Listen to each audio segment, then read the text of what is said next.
high art, masterpiece, and cable news are generally not found in the same sentence. But back in October, there was a convergence of those things on this very program.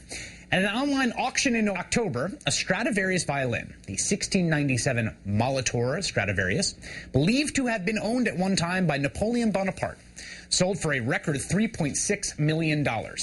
It was the highest price ever paid in an auction for a musical instrument.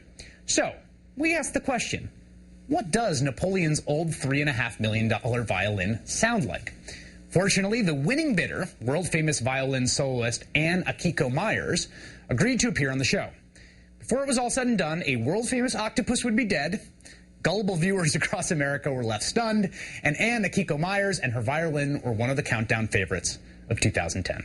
This is a little different. We wanted to give you a sneak preview of our next segment when the world-famous concert violinist Akiko Meyers will join me to play this new Stradivarius that she just bought at auction.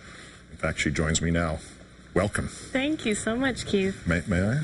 Of course. Would you like to play it? Do you hold it? Well, I can't play anything, but you hold it all ever from the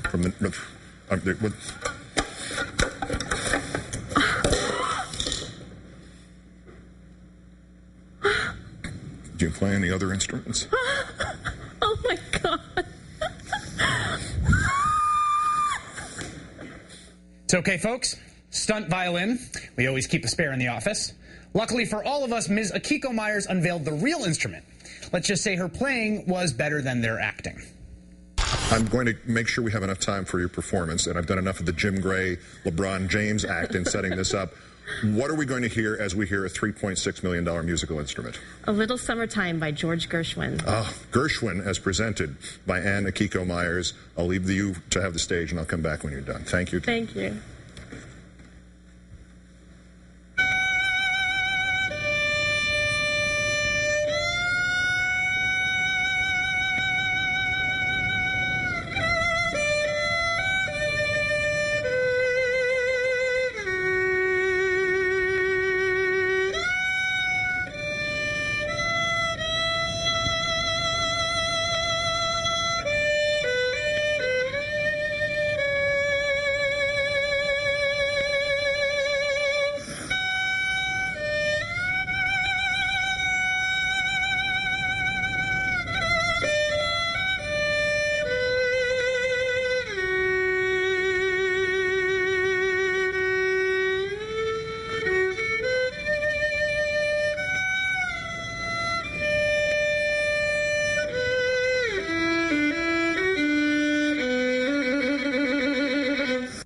You're saying to yourself, what about the dead octopus?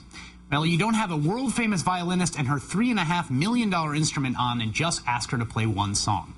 Ms. Akiko Meyers was good enough to record a second song for us for future use.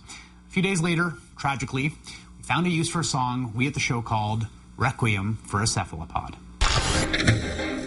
Also, sad news from Germany, with the mood music supplied by our friend Akiko Meyers and her $3.6 million Stradivarius. Paul, the prognosticating octopus, is dead. Paul grew to oddball fame by picking winners of World Cup soccer matches. He was a perfect 8 for 8.